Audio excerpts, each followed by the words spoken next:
지금부터 약 500년 전에 로마 이제 근처에 있는 어느 수도원에서 수련하고 있는 젊은 수녀의 명성이 대단했다고 합니다. 뭐 그냥 이게 사실인지 아니면 전해지는 이야기인지 몰라도 굉장히 의미가 있는 이야기이기 때문에 제가 전해드립니다. 근데 아직 이 수련 단계에 있는 젊은 수녀지만 나중에 성녀 반열에 오를 만한 그런 사람이라고 칭찬이 잦아있다고 합니다. 이 소문을 들은 교황이 자신이 믿을 만한 이제 사람을 불러서 특사로 이 수도원에 이제 파견을 보냅니다. 도대체 그 젊은 수녀가 어떤 사람이기에 이토록 이제 명성이 자자한가 한번 알아봐라 하고 관심을 가지고 특사를 파견했다고 합니다. 이제 교황의 명령을 받은 특사가 노새를 타고 깊은 산속에 이제 진흙길을 달려서 드디어 수도원에 도착을 했죠. 교황의 이 특사가 방문하자마자 수도원장이 한 걸음에 뛰어나서 이제 반갑게 맞이를 합니다. 근데 뭐 교황의 특사가 뭐 다른 얘기 없이 다짜고짜 이제 이 수도원장에게 명성이 자자한 그 수녀를 데려오라고 이제 명령을 합니다. 젊은 수녀가 뭐 영문도 모르고 이제 수도원장의 부름을 받고 이제 특사 앞에 섰는데, 젊은 수녀가 부름을 받고 이제 이렇게 왔는데 이 느닷없이 특사가 진흙 범벅이 된 자신의 신발을 벗기라고 이렇게 명령을 합니다. 별 이야기 없이. 이 영문도 모른 채 불려온 이 젊은 수녀가 얼마나 황당하고 또 그 무례함에 속으로 화가 난 거예요. 잠시 고민을 하더니 그런 무례한 말을 제가 들을 수가 없습니다 하고 정중하게 거절을 했어요. 그리고 속으로 내가 큰 명성을 얻고 있는 그런 사람인 줄 몰라봐도 유분수지 어떻게 이렇게 무례할 수 있을까라고 속으로 생각을 했다고 합니다. 그 속마음을 훤히 들여다본 이 교황의 특사가 더 이상 아무 말 하지 않고 그 다음날 수도원을 떠났다고 그래요. 로마로 돌아와 교황에게 보고를 합니다. 교황님, 놀랄 것도 없고 관심 가질 것도 없습니다. 다 헛소문입니다. 그 수도원에는 성녀가 될 만한 그런 인물이 없습니다 하고 단호한 말로 보고를 했다고 그래요. 특사가 교황에게 이렇게 단호하게 보고한 이유는 그 젊은 수녀에게 겸손함이 없었기 때문이다 라고 하는 그런 교훈의 글이 있습니다. 뭐 이게 사실일 수도 있고 아니면 교훈처럼 그냥 전해지는 이야기일 수도 있습니다. 그게 중요한 게 아니라 굉장히 의미가 담겨져 있는 그런 메시지라 여겨져서 소개를 합니다. 하나님 아버지께서는 하나님 자녀로 살아가는 저와 여러분들이 이 땅에서 살아가는 동안 할 수만 있으면 겸손하기를 원하세요. 하나님 말씀이 그렇습니다. 자, 우리가 잘 알고 있는 말씀 중에 한 군데 대표적인 말씀 볼까요? 이사야서 57장 15절 함께 읽습니다. 시작. 지극히 존귀하며 영원히 거하시며 거룩하다 이름하는 이가 이와 같이 말씀하시되 내가 높고 거룩한 곳에 있으며 또한 통회하고 마음이 겸손한 자와 함께 있나니 이는 겸손한 자의 영을 소생시키며 통회하는 자의 마음을 소생시키려 함이라. 예, 하나님께서는 하나님 자녀들의 그 마음의 속 중심에 겸손한 자를 그걸 귀하게 여기고 어떻게든지 반드시 높이시려고 하는 그런 하나님이시라는 거예요. 겸손을 중요하게 본다는 말씀이겠죠. 그러나 우리는 삶의 경험을 통해서 또 최선을 다해서 신앙생활을 하지만 겸손하기가 말처럼 그렇게 쉽지 않다라는 걸 우리는 고백하게 됩니다. 기독교 역사상 가장 위대한 성자라고 이제 존경받는 성 어거스틴도 겸손하며 살기가 얼마나 어려운가를 그 성자도 솔직하게 이렇게 고백을 했어요. 주여 나를 겸손하게 하소서. 그러나 지금 당장은 안 됩니다. 솔직하게 고백을 한 거예요. 베드로와 야고보 그리고 바울도 겸손하기 위해서 일평생 발버둥 친 모습을 그들의 신앙의 고백을 통해서 알 수가 있습니다. 우리의 믿음의 위대한 선배님들이시죠. 근데 이분들도 겸손하며 살기를 원하는 하나님의 마음을 선명하게 아는데 이게 삶 가운데서 하나님이 원하시는 그 겸손을 유지하며 살기가 얼마나 어려운지 하지만 최선을 다해서 노력했다라는 그런 신앙의 고백입니다. 베드로전서 5장 6절, 베드로 사도의 신앙의 고백입니다. 어렵지만 나는 이렇게 최선을 다했습니다. 우리 이렇게 겸손하도록 노력합시다. 그런 고백 아니겠습니까? 시작. 그러므로 하나님의 능하신 손 아래에서 겸손하라. 때가 되면 너희를 높이시리라. 예수님의 동생 야고보도 초대교회 예루살렘 교회의 아주 중요한 지도자 위치에 있었는데, 그가 주님의 마음을 알고 하나님의 마음을 알고 어떻게든지 겸손함을 유지하며 살려고 했는데 그게 너무 힘들었던 거예요. 하지만 최선을 다했습니다. 그의 신앙의 고백입니다. 야고보서 4장 10절 시작. 주 앞에서 낮추라. 그리하면 주께서 너희를 높이시리라. 바울도 최선을 다해서 내가 겸손하려고 몸부림을 쳤습니다. 빌립보서 2장 3절 4절 시작. 아무 일에든지 다툼이나 허용으로 하지 말고 오직 겸손한 마음으로 각각 자기보다 남을 낮게 여기고. 다른 누구보다도 오늘 베드로 사도, 또 야고보, 그리고 바울 사도가 본인들 스스로가 하나님 자녀는 겸손해야 된다고 하는 그 하나님의 마음을 알기 때문에 자신들이 먼저 겸손하려고 끊임없이 스스로를 일깨우고 그리고 노력했다고 하는 그런 신앙의 고백 아니겠습니까? 오늘 본문의 말씀은 하나님 자녀들이 하나님 자녀답게 복된 삶, 승리의 삶을 살기 위해서 겸손을 강조하고 있어요. 왜 하나님이 하나님 자녀들이 겸손해야 되느냐? 이유가 있는 거예요. 하나님 자녀가 하나님 자녀답게 복된 삶을 살기 위해서는 다른 방법이 없다. 하나님 앞에서 겸손할 줄 알아야 된다. 이걸 오늘 예수님이 강조하는 본문의 말씀입니다. 먼저는 하나님 자녀는 일평생 동안 신앙의 삶을 사는 것 자체가 마귀와의 영적인 전쟁인데 늘 마귀의 표적이 되기 때문에 겸손해야 된다는 걸 강조하고 있어요. 하나님 자녀들과 하나님 없이 사는 사람들을 우리가 육신의 눈으로 보면, 세상 기준으로 보면, 현실만 놓고 보면 크게 다를 바가 없습니다. 살아가는 모습이 하나도 다를 바가 없어요. 심지어는 하나님 자녀들이 때로는 더 어려운 환경 가운데 살 때도 많이 있고 때로는 더 속상한 일을 많이 겪을 때도 있어요. 이해가 안 되는 일이죠. 그러나 우리를 그렇게 살도록 하나님이 인도하시는 거예요. 하지만 완전히 다른 게 있는데 그것은 영적인 상태가 완전히 다르다.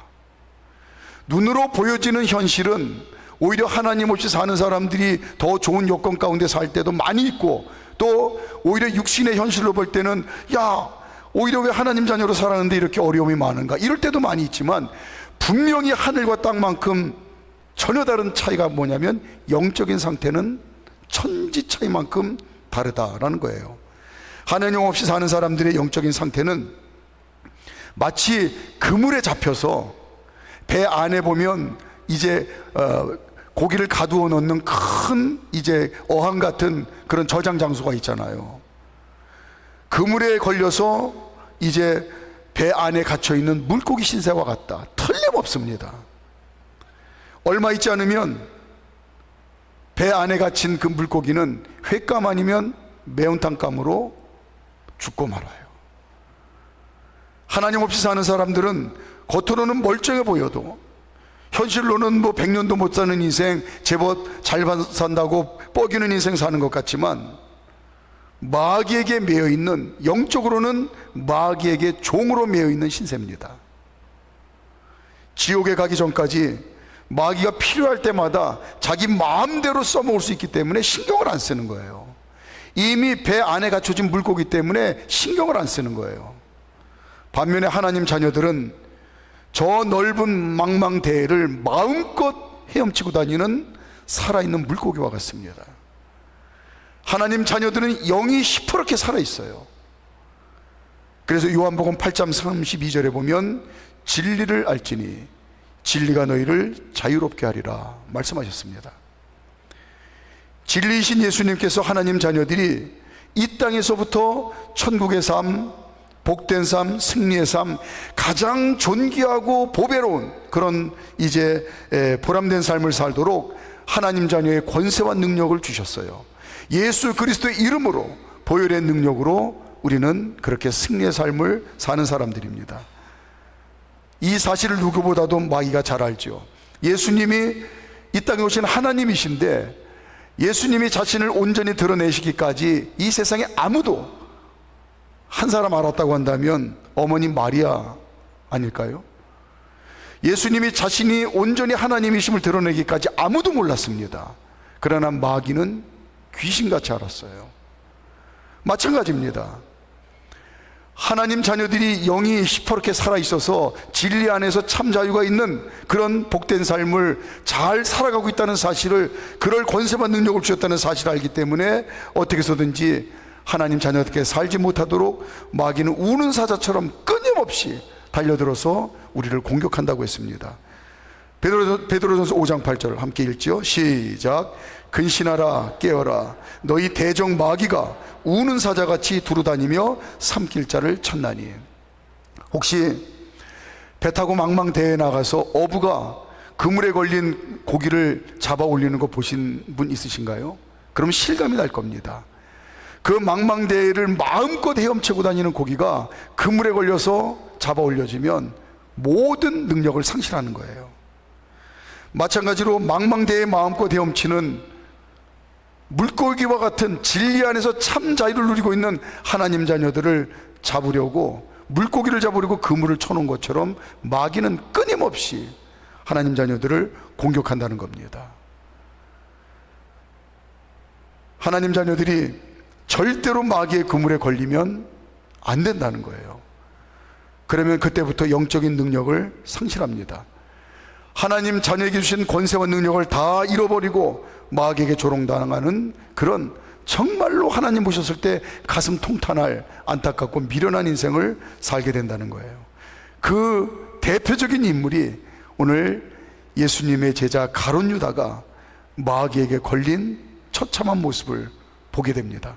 자, 14절부터 16절까지, 오늘 본문 14절부터 16절까지 망망대해를 마음껏 헤엄치며 다니던 살아있는 물고기가 오늘 마귀가 쳐놓은 그물에 걸려서 하나님 자녀의 권세와 능력을 송두리째 잃어버리는, 하나님 보셨을 때에 너무나 속상하고 처참한 그런 미련한 인생을 오늘 보게 됩니다. 가룟 유다예요. 14절부터 16절까지 시작. 그때에 12 중에 하나인 가룟 유다라 하는 자가 대제사장들에게 가서 말하되 내가 예수를 너에게 넘겨주리니 얼마나 주려는 하니 그들이 은 30을 달아주거늘 그가 그때부터 예수를 넘겨줄 기회를 찾더라. 가룟 유다의 생각이 마귀의 그물에 걸립니다. 요한복음 13장 12절에 보면 이 모습을 요한 사도는 어떻게 표현을 했느냐면, 마귀가 벌써 시몬의 아들 가룟 유다의 마음에 예수를 팔려는 생각을 넣었더라. 그러니까 가룟 유다의 생각이 마귀가 쳐놓은 그물에 걸린 거예요. 생각은 마귀가 잘 쓰는 그물입니다. 어부가 망망대해에 헤엄치고 다니는 물고기를 잡기 위해서 그물을 치는 것처럼 마귀가 하나님 자녀들을 잡으려고, 넘어뜨리려고 생각이라는 그물을 친다는 거예요. 자, 예레미야 6장 19절 시작. 땅이여 들으라 내가 이 백성에게 재앙을 내리리니 이것이 그들의 생각의 결과라. 그들이 내 말을 듣지 아니하며 내 율법을 거절하였음이니라. 하나님이 어떻게 하면 이스라엘 백성을 이스라엘 백성답게 살려고 도우시는 하나님이시지, 그래서 정말 하나님이 전심을 다해서 이스라엘 백성들을 돕잖아요. 이스라엘 백성들이 어리석고 미련해서 생각을 빼앗겼을 뿐입니다. 믿음을 잃어버렸을 뿐이에요. 잠언 4장 23절 솔로몬이 그의 생각을 마귀에게 빼앗깁니다. 그의 생각이 마귀의 그물에 걸렸어요. 그래서 그의 노년의 인생이 무너집니다. 이걸 처참하게 경험한 솔로몬이 그가 죽기 전에 유언처럼 남기는 거예요. 자신의 경험을 통해서 생각을 지키십시오. 마음을 지키십시오. 절대로 생각이 마음이 마귀에 덫에 걸리면 안 됩니다. 그물에 걸리면 안 됩니다. 그 말 아니겠습니까? 잠언 4장 23절 시작. 모든 지킬 만한 것 중에 더욱 내 마음을 지키라. 생명의 근원이 이에서 남이니라. 아멘. 다른 사람도 아니고 오늘 3년 동안 예수님과 동고동락했던 제자 중에 한 사람이 마귀의 덫에 걸리고 말아요. 이걸 누가 알았겠습니까? 그 중에서도 그 똑똑한 가룟 유다라고 하는 사람이 마귀의 덫에 걸리라고는 우리가 상상도 못한 일이죠. 그런데 가룟 유다가 한순간에 그의 생각이 마귀의 그물에 걸립니다. 다른 제자들처럼 가룟 유다, 그 이름이 영원토록 믿는 자들의 입을 통해 칭송받을 가장 존귀하고 복된 인생을 살 가룟 유다, 다른 제자들처럼. 그런데 어떻게 합니까? 그의 생각이 마귀의 그물에 걸린 그 일 때문에 가장 비참하고 불쌍한 인생이 됩니다. 가룟 유다의 예를 들으면서 하나님 자녀들은 오늘 샘플로 보여주시는 거 아니겠어요? 하나님 자녀들은 이 가룟 유다처럼 절대로 마귀의 그물에 걸려서는 안 된다는 걸 오늘 강조하십니다. 24절 시작. 인자는 자기에 대하여 기록된 대로 가거니와 인자를 파는 그 사람에게는 화가 있으리로다. 그 사람은 차라리 태어나지 아니하였더라면 제게 좋을 뻔하였느니라. 여러분, 이 말씀을 수도 없이 이제 읽고 묵상을 하셨을 텐데 어떻게 예수님의 이 마음이 여러분 마음 가운데 울림이 있으셨나요? 이 말이 어떻게 들리셨나요? 정말 예수님이 가룟 유다 보고 야, 넌 진짜 태어나지 말았을 인간인데 너 태어났다, 이 말씀일까요? 다른 분들은 어떠는지 모르겠지만은 저는 시골에서 자라면서 어머니한테 여러 번 들은 얘기가, 사고 치고 말씀 들을 때마다 아유, 내가 저걸 낳고 미역국을 먹었다고, 나가 죽으라고 한두 번 들은 게 아니에요. 근데 그게 엄마 진심의 말씀일까요? 속상하다는 걸 표현하는 거예요. 속상한 마음을. 그러니까 오늘 예수님이 속상한 마음을 표현한 거지. 그리고 이 가룟 유다의 속상한 마음을 통해서 하나님 자녀들은 절대로 이런 모습 이어서는 안 된다는 걸 강조하는 거지. 뭘 가룟 유다가 이 세상에 태어나지 말았어야 된다고 그런 얘기를 하시겠어요? 하나님이 만들어 놓고, 하나님이 낳아 놓고 뭐 그런 얘기 하시겠어요? 하나님 자녀들이 마귀의 덫에 걸리면 헛된 인생을 산다는 걸, 나중에 정말 후회하는 인생 산다는 걸 가룟 유다를 통해서 오늘 잘 샘플로 가르쳐 주시고 있는 것 같습니다. 하나님 자녀들은 마귀의 표적입니다. 오죽하면 우는 사자가 이 굶주린 사자거든요. 무서운 맹렬한 기세로 먹이를 향해 달려드는 사자거든요. 물불 안 가리고 하나님 자녀들을 표적 삼아서 어떻게든지 이 땅에서부터 하나님 자녀답게 복된 삶을 사는 걸 절대로 배 아파서 보지 못하고 이제 넘어뜨리려고 달려든다는 말입니다. 오늘 가룟 유다의 샘플을 경각심을 삼아서 3년 동고동락했던 예수님의 제자 중, 또 그 제자들 중에 똑똑하다고 소문난 가룟 유다도 마귀의 그물에 걸릴 수 있다는 사실을, 그걸 경각심을 가지고 내 스스로 경계하라고 하는 예수님의 좋은 샘플 보여주시며 하시는 말씀이 아니겠습니까? 긴장 풀면 안 된다고, 누구라도 예외가 있을 수 없다고. 하나님 자녀들이 마귀의 그물에 걸리기는커녕 날마다 백전백승 마귀의 그 어떤 방해도 다 밟아 이길 수 있는 예수 그리스도의 이름의 권세, 하나님 자녀의 권세와 능력을 줬으니까 그 보혈의 능력으로 100번이고 100번, 1000번이고 1000번 다 밟아 이기라는 그런 말씀 아니겠습니까? 마귀를 이기고도 남을 권세와 능력이 내 안에 차고 넘친다는 사실을 오늘 예수님이 말씀하십니다. 날마다 말씀과 기도로 무장하고 성령님의 도우심을 받으면 너는 백전백승한다. 성경은 수도 없이 우리에게 가르쳐주고 계십니다. 그래서 하나님 말씀 붙들지 않으면, 그 말씀 붙들고 기도하지 않으면, 성령님 도와주지 아니하시면 마귀의 표적이 된 내가 언제라도 넘어질 수 있습니다. 이 겸손한 마음 가지고 말씀 붙들고 기도가 앞서고 성령님께 매인 인생 살아라 라는 거 오늘 예수님이 첫 번째로 말씀합니다. 두 번째는 하나님 자녀들에게 성령 하나님께서 보혜사가 되어 주셔서 늘 함께 계시는데, 이 성령 하나님이 우리를 인격적으로 대우해 주시기 때문에 겸손하라는 거예요. 성령님께서는 하나님 자녀인 저와 여러분들과 늘 함께 하십니다. 그리고 팔을 걷어붙이고 하나님 자녀답게 어떤 상황 가운데서도 복된 삶, 승리의 삶을 살도록 우리를 친히 인도하시고 도와주세요. 그 어떤 상황에서도 하나님 자녀들을 반드시 승리하는 삶을 살도록 우리를 친히 인도하십니다. 그런데 그럼에도 불구하고 성령님께서 우리를 복된 길, 승리의 길로 인도하시는데, 강제로, 로봇처럼 우리를 그렇게 강제로 인도하시지 않는다는 걸 말씀하고 계세요.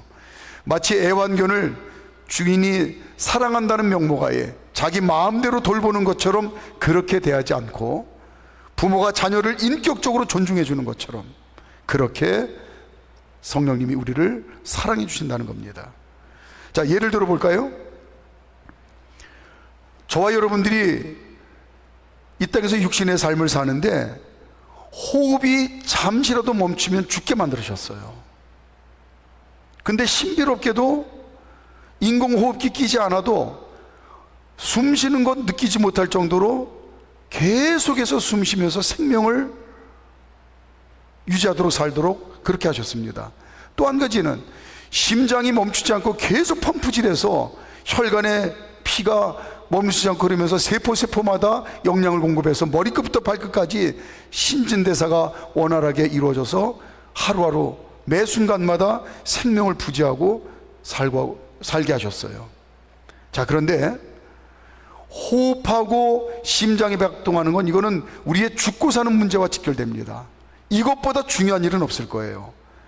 그런데 호흡할 때마다 계속 쉬지 않고 호흡하죠? 당연히 감사해야 될 일입니다.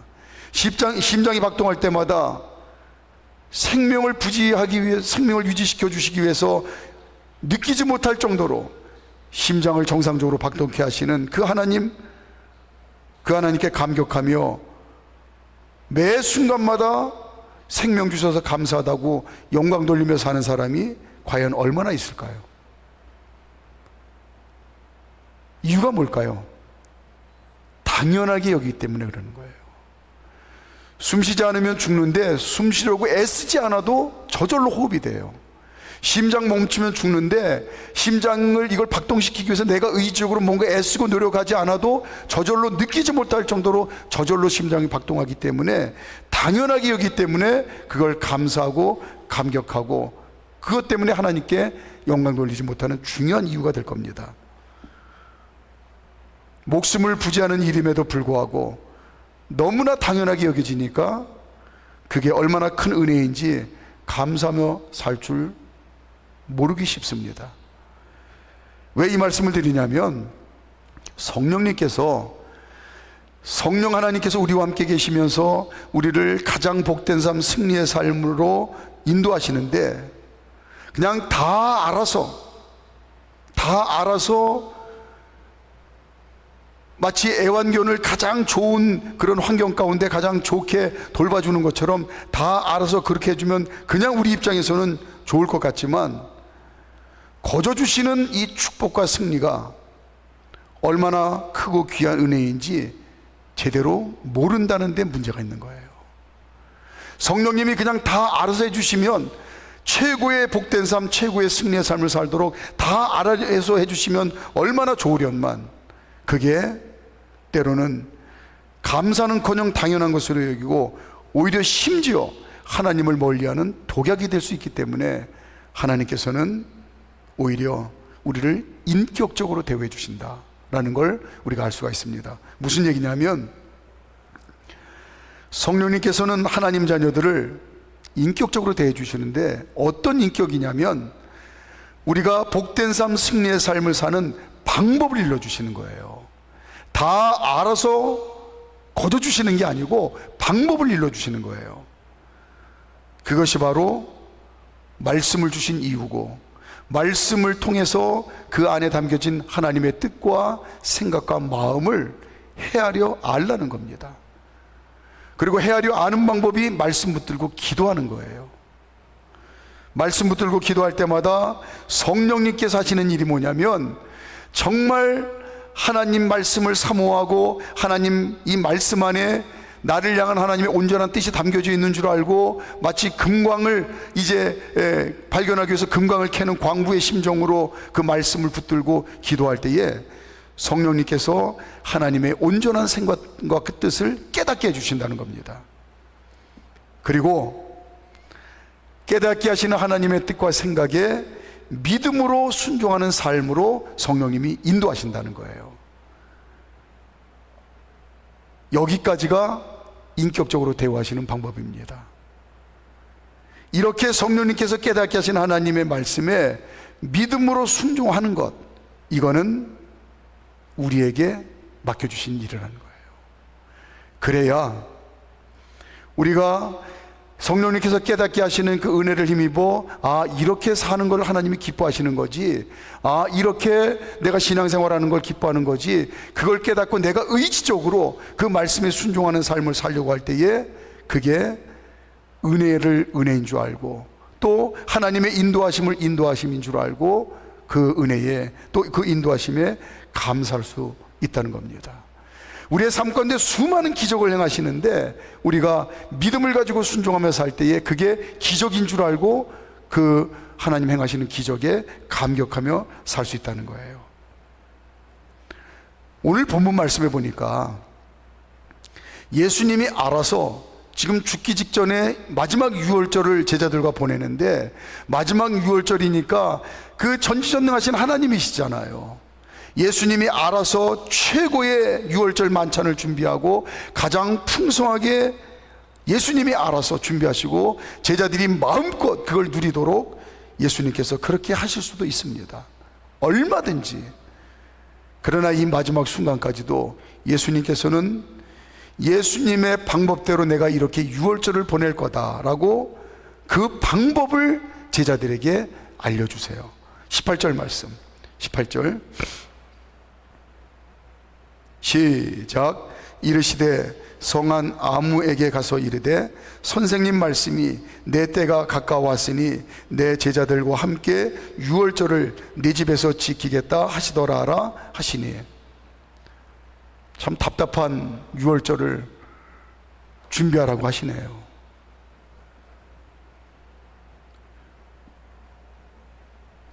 그런데 제자들이 오늘 믿음을 가지고 의지적으로 순종을 해요. 예수께서 시키는 대로 하여. 19절 시작. 제자들이 예수께서 시키신 대로 하여 유월절을 준비하였더라. 예수님께서 요구하신 방법대로 믿음으로 순종하여 유월절을 지켰는데, 이 세상에서 가장 위대한 축복을 제자들이 풍성히 누리고 나눕니다. 26절부터 30절까지 시작. 그들이 먹을 때에 예수께서 떡을 가지사 축복하시고 떼어 제자들에게 주시며 이르시되 받아서 먹으라, 이것은 내 몸이니라 하시고, 또 잔을 가지사 감사기도 하시고 그들에게 주시며 이르시되 너희가 다 이것을 마시라, 이것은 죄사함을 얻게 하려고 많은 사람을 위하여 흘린 바 나의 피 곧 언약의 피니라. 그러나 너희에게 이르노니 내가 포도나무에서 난 것을 이제부터 내 아버지의 나라에서 새 것으로 너희와 함께 마시는 날까지 마시지 아니하리라 하시니라. 이에 그들이 찬미하고 감람산으로 나아가니라. 지난 1500년 동안 모세 이후에 이스라엘 백성들이 유월절을 지켰습니다. 1500년 동안 지켰던 그 어떤 유월절보다도 가장 행복한 유월절을 오늘 신기록을 세우는 겁니다. 오늘 예수님께서 가만히 처음에 이번 유월절은 이렇게 지키자라고 방법을 가르쳐 주셨는데, 아까도 말씀드렸지만 참 답답한 방법을 말씀하세요. 제자들이 의지를 가지고 예수님이 알려주신 방법대로 믿음으로 순종했더니 지난 1500년 동안 믿음의 조상들 중에 그 누구보다도 지켜보지 못했던 가장 축복된 유월절을 지키고, 또 또 이들이 지켰던 유월절을 이후에 모든 믿음의 후배들에게 믿음의 유산으로 나누는 그런 복을 누립니다. 저와 여러분들이 매달 한 번씩 성만찬을 행하는데, 오늘 이 제자들이 예수님 말씀하신 방법대로 지킨 유월절을 우리에게 믿음으로 나눠준 걸 우리가 그대로 유산으로 물려받고 그걸 누리는 거예요. 예수님의 살과 피를 먹고 마심으로 누리고 온 세상에 넘치도록 나누는 그런 위대한 축복을 누립니다. 하나님 자녀들 안에 거하시며 우리를 도우시는 성령님께서는 언제나 우리를 인격적으로 대우해 주십니다. 성령님이 나와 함께 계심을 믿고 우리가 말씀 붙들고 기도하며 함께 계시는 성령님께서 깨닫게 하시는 그 세미한 음성에 귀 기울일 줄 아는 이 겸손이 필요하다는 거예요. 제가 말씀 붙들고 기도하지만 성령님이 깨닫게 하지 아니하시면 저는 하나님의 온전한 뜻을 알 수가 없습니다. 깨닫게 해 주시옵소서. 말씀해 주시옵소서. 이 겸손함이 필요하다는 거예요. 그리고 성령님께서 깨닫게 하시는 하나님의 뜻대로 순종하는 이 겸손이 필요하다. 이건 우리의 몫입니다. 마지막으로 세 번째, 우리 모두는 한 사람도 예외 없이 연약한 사람이기 때문에 겸손해야 될 것을 말씀합니다. 예수님께서 도저히 제자들이 받아들일 수 없는 충격적인 말씀을 오늘 하십니다. 31절 32절. 감람산으로 가셨는데 예루살렘 성 바로 코앞에 있는 산이에요. 충격적인 얘기를 하세요. 31절 32절 시작. 그때 예수께서 제자들에게 이르시되 오늘 밤에 너희가 다 나를 버리리라. 기록된 바 내가 목자를 치리니 양의 떼가 흩어지리라 하였느니라. 그러나 내가 살아난 후에 너희보다 먼저 갈릴리로 가리라. 말 같지도 않은 소리에 베드로가 펄쩍 뜁니다. 예수님께서 죽으신다는 말도 말이 안 되지만 행여라도 그런 일이 있더라도, 그런 일도 절대 없을 겁니다. 만에 하나 가정에서 그런 일이 있다 한다 할지라도 우리는 예수님을 버리고 도망가는 일은 절대 없을 겁니다. 혹시 다른 제자들은 그렇게 한다 한다 할지라도 저 베드로는 절대로 그런 일 없을 겁니다. 33절 시작. 베드로가 대답하여 이르되 모두 주를 버릴지라도 나는 결코 버리지 않겠나이다. 베드로가 거짓말하는 걸까요? 허풍 떠는 걸까요? 지금 이 순간에 저는 베드로의 마음이 느껴집니다. 진심으로 하는 말일 것 같아요. 진짜로 하는 말일 것 같아요. 이런 베드로의 마음을 잘 아시는 예수님께서 이번에 한술 더 떠서 말씀하시네요. 베드로야, 네가 지금 그렇게 얘기를 했는데 다른 제자들은 그냥 무서워서 도망갈 거야. 그런데 너는 나를 3번이나 모른다고 부인할 거다. 한술 더 떠서 예수님이 이렇게 말씀하세요. 34절 다른 제자들은 그냥 무서워서 도망갈 텐데 너는 3번이나 나를 모른다고 부인할 거다. 34절 시작. 예수께서 이르시되 내가 진실로 내게 이르노니 오늘 밤 닭 울기 전에 내가 3번 나를 부인하리라. 이 말씀에 베드로가 자신 있게 약속합니다. 예수님을 부인하느니 내가 차라리 죽음을 선택할 겁니다. 호언장담을 합니다. 35절 예수님, 제가 예수님을 부인하다니요, 차라리 죽음을 선택하겠습니다. 35절 시작. 베드로가 이르되 내가 주와 함께 죽을지언정 주를 부인하지 않겠나이다 하고 모든 제자도 그와 같이 말하니라. 이 또한 진심일 겁니다. 그러나 예수님의 죽음 앞에서 베드로가 어떻게 했는지 우리는 잘 압니다. 베드로가 나쁜 사람이라는 걸 성경이 말하는 게 아닌 것 같아요. 저 거짓말쟁이, 허풍쟁이, 넌 그러니까 나쁜 놈이야. 성경은 이걸 얘기하는 게 아니라 베드로도 그냥 연약한 인간에 불과하다. 베드로뿐만 아니라 이 세상에 사는 모든 사람은 예외 없이 다 연약한 사람에 불과하다. 아시는 분은 다 아시겠지만 저는 처음부터 신학을 한 게 아니고 목사가 된다는 건 꿈에도 털끝만큼도 생각을 못하고 그냥 또 한동안 신앙도 다 팔아먹고 아예 신앙 같은 거 모르고 젊은 청춘의 때를 꽤 긴 시간을 살았는데, 그러다 보니까 세상 저 깊은 수렁에서 한참을 헤맸어요.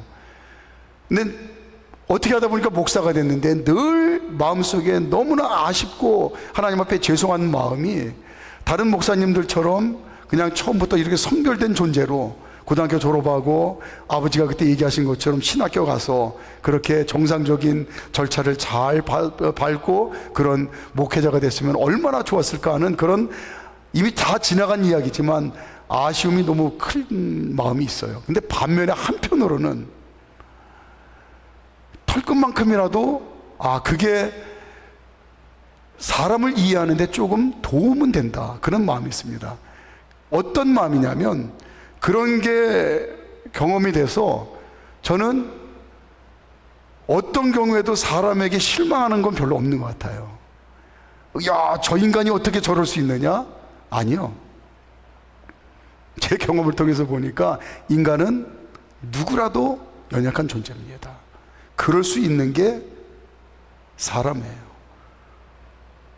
그러니까 제가 목사로 살면서 야, 어떻게 저 인간이 그럴 수 있느냐, 이 말을 하지 않는 것, 그거는 않을 수 있는 것, 그거는 요만큼 유익인 것 같긴 해요. 오늘 본문 말씀이 그 말씀을 하는 것 같습니다. 베드로뿐만 아니라 이 세상에 사는 모든 사람은 다 연약한 존재에 불과하다. 그래서 하나님이 그 연약한 인생을 위해서 죽으신 거 아니겠느냐. 자신의 연약함을 알고 그래서 하나님의 은혜를 구하고, 하나님 은혜 아니면 아무것도 아닙니다. 성령님의 도우심을 구하는 겸손한 모습으로 살라는 오늘 그런 이야기가 아닌가 싶습니다. 자신의 연약함을 알고 겸손하게 하나님을 의지하고 도우심을 구하여 결국은 이스라엘의 찬란한 별과 같이 복된 삶, 승리의 삶을 산 대표적인 사람이 다윗 아닙니까? 다윗처럼 허물 많은 사람이 어디 있어요? 다윗처럼 실패 많이 한 사람이 어디 있습니까? 그럼에도 불구하고 다윗은 자신의 연약함을 알았어요. 그래서 다윗은 하나님의 은혜가 아니면 안 됩니다. 나는 하나님을 의지하지 않으면 나는 죽은 목숨입니다. 하나님 권능의 손을 놓지 마십시오. 하나님 구원의 은혜를 내게 거두지 마십시오. 일평생 다윗이 그렇게 하나님 앞에 겸손을 유지했기 때문에 그는 위대한 승리의 삶을 살았던 것 같아요. 마지막으로 다윗의 고백 읽고 마치도록 하겠습니다. 시편 18편 1절 3절. 하나님 앞에 폼재고 살지 말라. 시작. 나의 힘이신 여호와여, 내가 주를 사랑하나이다. 여호와는 나의 반석이시요 나의 요새시요 나를 건지시는 이시요 나의 하나님이시요 내가 그 안에 피할 나의 바위시요 나의 방패시요 나의 구원의 뿌리시요 나의 산성이시로다. 내가 찬송받으실 여호와께 아뢰리니 내 원수들에게서 구원을 얻으리로다. 아멘. 말씀 정리합니다. 찬양단 준비해 주시고요. 하나님, 저는 하나님 자녀입니다. 하나님 자녀답게 복된 삶, 승리의 삶을 마음껏 누리며 살기 위해서 오늘 겸손하라고 하셨는데, 그 이유가 첫째, 끊임없이 마귀의 표적이 되어 싸워야 되기 때문에 겸손하라. 두 번째, 인격적으로 나를 도와주시는 성령님께 순종하며 겸손해라. 세 번째는 너무나도 연약한 존재임을 항상 명심하고 하나님 앞에 겸손하라. 땅바닥까지 낮아진 겸손함으로 주님만 의지하기를 이 시간 다시 한번 결단하는 그런 기도 오늘 하셨으면 좋겠습니다. 할렐루야, 할렐루야. 오늘 밤에도 말씀 통해 귀한 은혜 받으신 줄 믿습니다.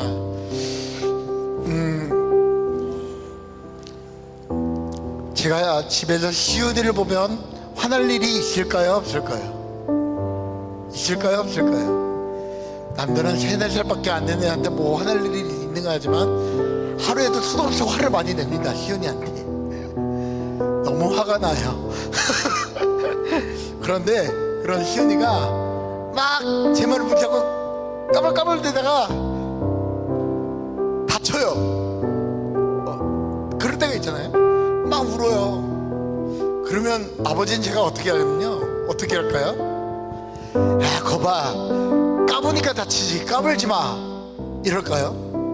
안 그래요. 애가 다치면 바로 가서 보죠. 어디가 다쳤는지, 얼마나 다쳤는지, 어떻게 치료해줘야 되는지.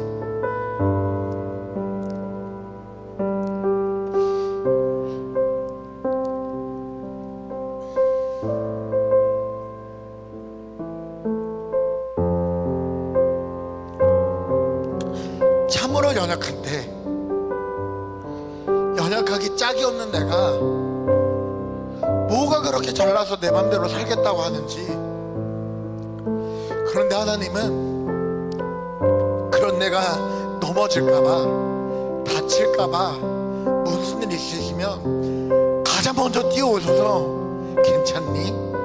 어디 봐봐, 털어주시고 일으켜주시는 거죠. 그런 하나님 아버지 앞에서 우리가 할 수 있는 게 뭐가 있을까요? 아, 내가 안전한 곳이 여기구나, 아버지 품이구나, 하나님 품이구나. 그러니까 내가 더 말씀을 들으려 하는 거예요. 더 순종해 보려고 하는 거죠. 따라가 보려고 하는 거죠. 왜? 거기 평안이 있으니까. 거기가 내가 살 수 있는 길이니까. 하나님만 의지하며, 정말 오늘 들은 말씀처럼 겸손히 하나님만 의지하며, 우리가 이 밤 하나님, 내가 그렇게 주님을 의지하겠습니다. 내가 사는 길이, 내가 평안한 길이, 연약한 내가 살 길이 여기에 있기 때문에 내가 하나님을 바라보고 의지하며 나아갑니다. 주님, 나의 연약한 모습 불쌍히 여겨주시고 나의 마음과 나의 삶을 붙들어 주시옵소서. 우리가 그러한 고백을 가지고 찬양합시다. 언제나 내 모습.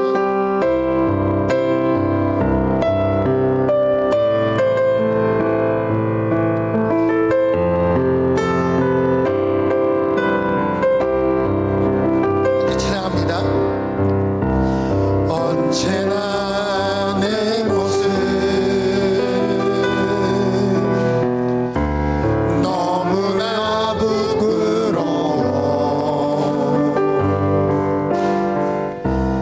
무릎으로 주님께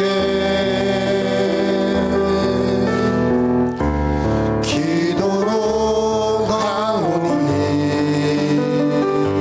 나 홀로 서 있는 죽은 내 영 깨우사 주님만 나를 깨워 내 영 살게 하소서. 주님 내 안에 주님 내 안에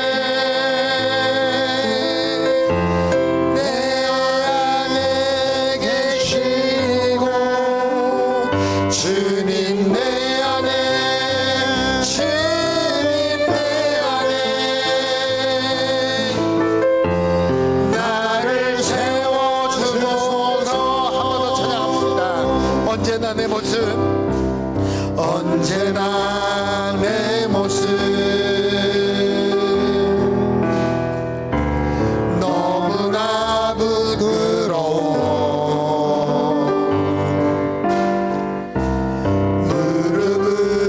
주님께 기도로 가오니 주님 나 홀로 서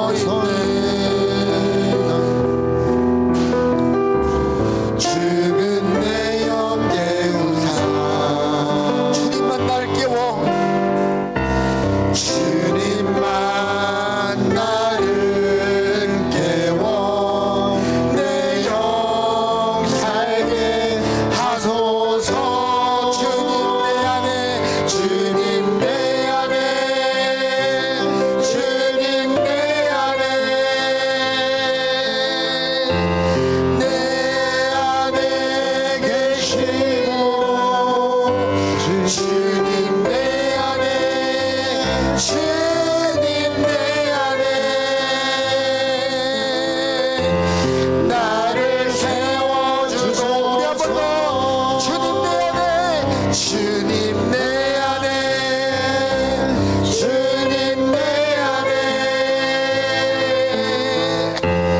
내 안에 계시고 주님 내 안에 주님 내 안에 나를 세워주소서 주님 내 안에